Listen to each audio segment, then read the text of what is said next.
Attention to all SSS members at pensioners para sa mga nagtatanong, ano ang gagawin kung na-reject ang SSS loan application? Sa video na ito, pakitapos hanggang sa dulo para malaman ang buong impormasyon.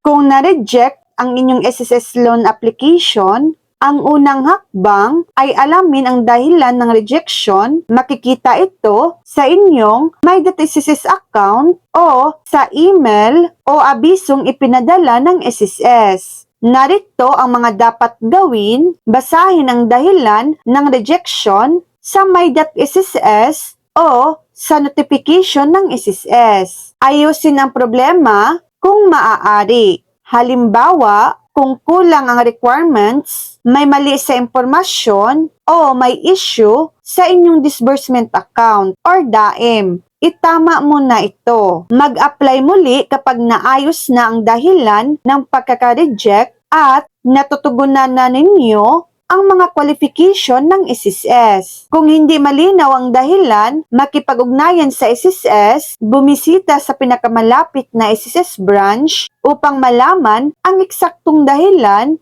at ang dapat gawin.